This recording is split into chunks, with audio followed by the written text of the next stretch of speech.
Hello, bienvenue dans les recettes ludiques spéciales Lily. Aujourd'hui, je vais vous présenter un jeu qui est présent sur Kickstarter et comme Ben travaille sur la campagne, vous serez uniquement avec moi dans cette vidéo. Et ce jeu, c'est The Belgian Beer Race.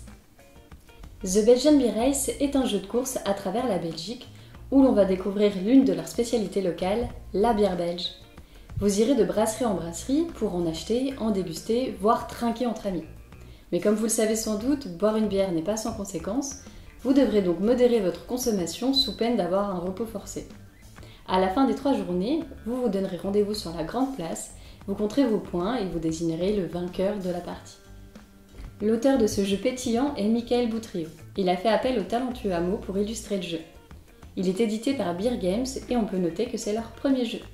Vous pourrez y jouer de 2 à 4 joueurs à partir de 14 ans et pour des parties d'environ 30 minutes par joueur. Dans un premier temps, je vais vous présenter un aperçu des règles du jeu, puis je vous dirai ce que j'en ai pensé.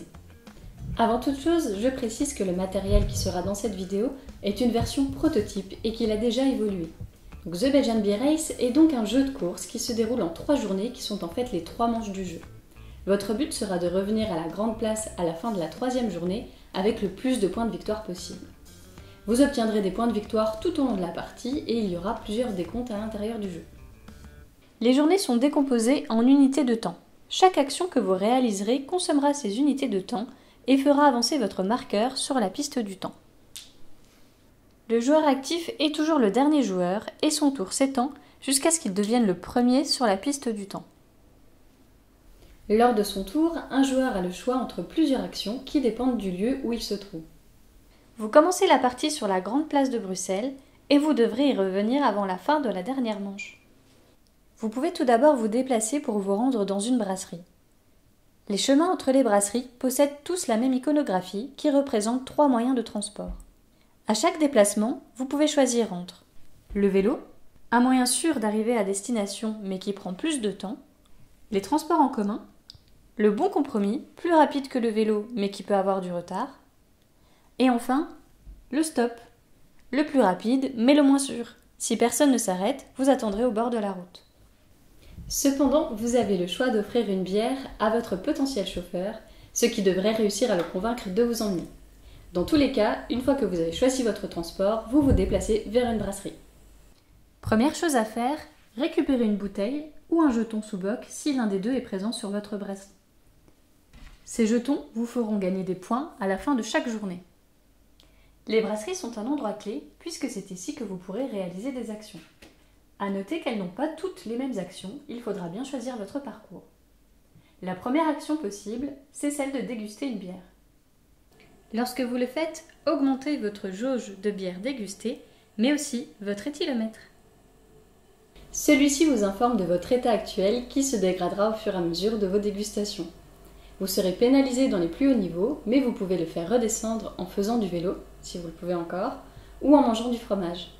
Les nuits entre les journées de course font également baisser votre taux d'alcoolémie.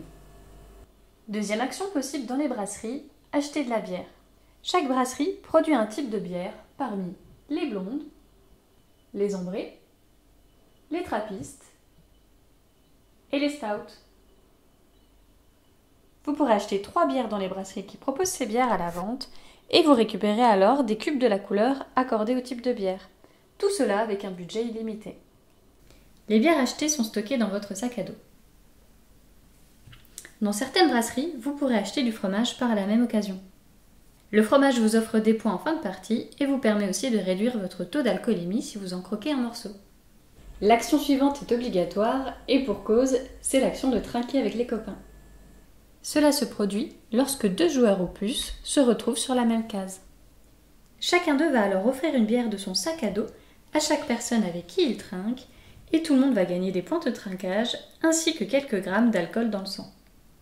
Enfin, à la fin d'une journée, vous pouvez décider de déplier votre tente là où vous vous trouvez pour terminer tranquillement votre journée en dégustant les bières de votre sac à dos pour vous endormir paisiblement et vous réveiller en forme le lendemain. Au cours de la partie, vous serez amené à remplir des objectifs qui vous rapporteront des points en fin de partie. Ils sont répartis en 3 niveaux et seront ajoutés au fur et à mesure de votre partie. Votre taux d'alcool dans le sang baisse pendant la nuit. Mais si vous êtes allé trop loin, vous mettrez plus de temps à vous en remettre et votre journée commencera plus tard. À la fin des 2 premières journées, un scoring intermédiaire a lieu. Vous gagnerez des points pour les bières dégustées, les bières de premiers visiteurs ainsi que les jetons sous boc.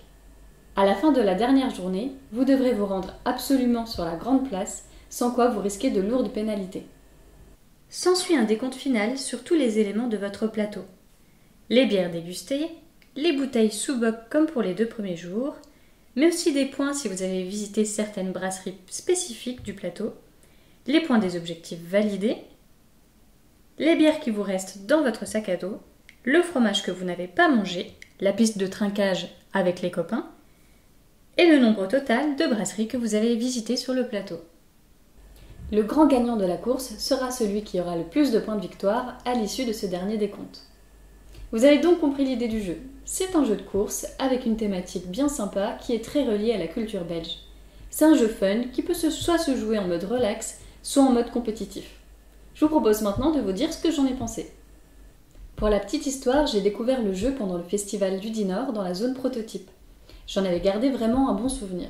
Mais est-ce que c'était parce que le jeu était vraiment bien ou parce que l'auteur, Michael Boutrillo, est quelqu'un de très convivial? Et j'avais peut-être juste passé un très bon moment autour du jeu sans que le jeu soit vraiment bien. J'ai ensuite testé à la maison avec différents amis et l'ambiance est toujours aussi bonne. C'est un jeu qui est convivial. Les règles sont simples et on va passer 1 heure sur un jeu de course à rire entre amis. On peut y jouer en mode détente ou en mode calculatoire si on veut vraiment gagner, ce qui est aussi intéressant. Des extensions sont également prévues dans la campagne Kickstarter qui vont rendre le jeu un peu plus exigeant. On va avoir des personnages, des événements, mais aussi des cartes qui vont apporter encore plus d'interactivité. C'est donc un bon gros point pour la polyvalence du jeu, qui peut être à la fois stratégique ou plus détente selon l'envie des joueurs autour de la table. Et si l'une de vos envies c'est de découvrir la bière belge, vous ne serez pas déçus. La thématique est vraiment bien exploitée. L'auteur est un amoureux de la bière belge et ça se ressent dans le jeu. Les actions sont cohérentes et en plus de ça, on va découvrir de vraies brasseries belges, de la moins connue à la plus connue.